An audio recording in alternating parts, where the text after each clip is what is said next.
குரு பகவானின் 5ஆம் பார்வை உங்கள் ராசியில் விழுகிறது.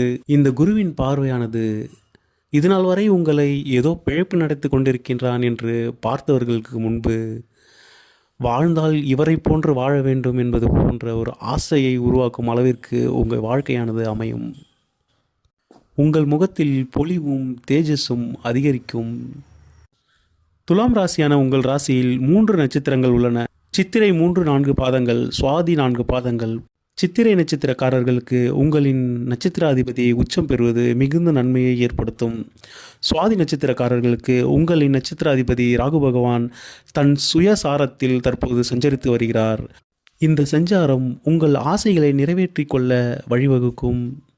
விசாக நட்சத்திரத்தின் 1, 2, 3ஆம் பாதங்களில் பிறந்தவர்களும் நல்ல பலனையே அனுபவிக்கப் போகின்றனர். இந்த தை மாதத்தில் 13, 14, 15 ஆகிய 3 தேதிகள் உங்களுக்கு சந்திராஷ்டம தினங்கள் ஆகும். சந்திராஷ்ட தினத்தில் பயணம் மேற்கொள்ளும் போது கவனமாகவும் பாதுகாப்பாகவும் செல்வது மிகவும் நன்மையை தரும். முடிந்த அளவு தொலைதூர பயணங்களை தவிர்த்து விடுங்கள்.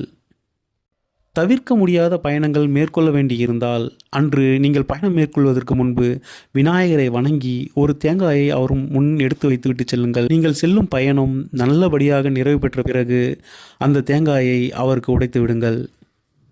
இந்த பரிகாரமானது மிகுந்த நல்ல பலன்களை உங்களுக்கு இந்த சந்திராஷ்டம தினங்களில் வழங்கும்.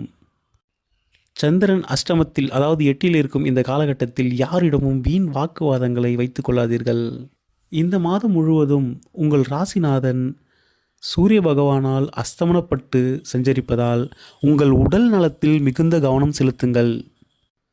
அதிக நேரம் ஃபோன் பார்ப்பது, டிவி பார்ப்பது போன்றவற்றை தவிர்த்து விடுங்கள். இவற்றால் உஷ்ண நோய்கள் ஏற்பட வாய்ப்புள்ளது.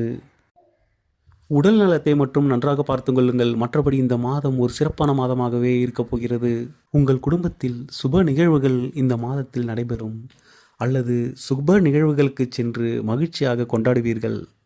மன நிறைவும் மன நிம்மதியும் கொடுக்கும் ஒரு மாதமாகவே இந்த மாதம் அமையும்.